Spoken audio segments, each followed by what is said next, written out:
Good morning बच्चों। मैं Jitendra Tiwari sir आज आप लोगों को तृतीय पाठ सबसे मीठा क्या है इसके बारे में मैं बताने जा रहा हूँ। बहुत पहले की बात है, रामानंद गुरु जी के आश्रम में कुछ शिष्य शिक्षा ग्रहण कर रहे थे। गुरु जी उसे आश्रम में ही पढ़ाते थे। एक दिन गुरु जी ने सभी शिष्यों को बुलाकर कहा, मैं तुम लोगों की परीक्षा लेना चाहता हूँ। जो परीक्षा में सही उत्तीर्ण होगा उसे मैं अपना शिष्य बनाऊंगा। यह बात सुनकर बच्चे बहुत प्रसन्न हुए और गुरु जी से प्रश्न पूछने के लिए कहने लगे। गुरु जी ने कहा, बच्चों समय आएगा तो मैं तुम लोगों को फिर बुलाऊंगा। एक दिन वह समय आ गया। गुरु जी ने बच्चों को बुलाकर कहा कि मैं तुम लोगों से परीक्षा संबंधी प्रश्न पूछने जा रहा हूँ। इसका समय 2 घंटा का होगा। 2 घंटे में तुम लोगों को इसका उत्तर दे देना है। प्रश्न पूछने के लिए बच्चे गुरु जी से कहने लगे। गुरु जी ने बच्चों से प्रश्न किया, बच्चों ये बताओ सबसे मीठा क्या है। प्रश्न तो ऐसे बच्चों को मन में बहुत अच्छा लगा कि बहुत अच्छा प्रश्न है।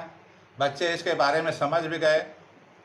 वे अपने अपने दिमाग में सोचने लगे कि सबसे मीठा क्या है। एक बच्चा दौड़े दौड़े ईख के खेत में गया। एक ईख तूर का चूसा, उसका स्वाद उसे बहुत मीठा लगा। वह ईख लेकर गुरु जी के पास आया और कहा, गुरु जी यह ईख बहुत मीठा है, इसे रखें। गुरु जी ने इसे रख लिया। इसके बाद फिर दूसरा शिष्य गुड़ लेकर आया। उसने कहा, गुरु जी यह गुड़ बहुत मीठा है। इसके बाद फिर तीसरा शिष्य एक प्लेट में शहद लेकर आया। कहा, गुरु जी यह शहद बहुत मीठा है, इसे रखें। कुछ समय बाद फिर एक शिष्य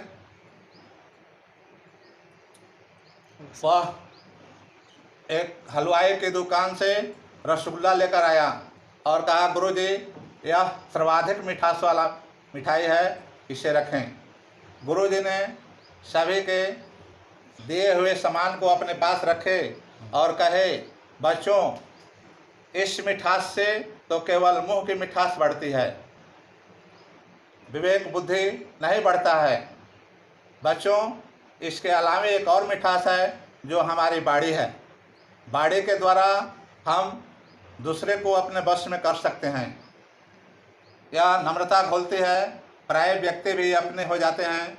बच्चों तो मैं तुम लोग को यह बताता हूँ कि बाड़ी की मिठास, इसी मिठास के कारण मनुष्य संसार में पूजा जाता है। बाड़ी के मिठास के द्वारा आप सबसे सम्मान प्राप्त कर सकते हैं, इज्जत प्रतिष्ठा मिल सकती है। बच्चों इस पाठ से हमें यह शिक्षा मिलती है कि मीठी बाड़ी से सख्त दिलों को भी जीता जा सकता है। रहीम कवि ने लिखा है कि मीठी बाड़ी बोलिए मन का आपा खोए और अन्न को शीतल करे आपहु शीतल होए। बच्चों मीठी बाड़ी से अपना मन तो प्रसन्न होता ही है, सुनने वाले का मन भी प्रसन्न हो जाता है। इसलिए बच्चों हमें कभी भी मीठी बाड़ी बोलना चाहिए। इसके बाद इस पाठ से कुछ शब्दार्थ हैं और मैं लिख दिया हूँ, इससे आप लोग याद करेंगे, नोट करेंगे। फिर मैं अगले बार चतुर्थ पाठ के साथ मैं आऊँगा। तब तक के लिए मैं विदा लेता हूँ। धन्यवाद।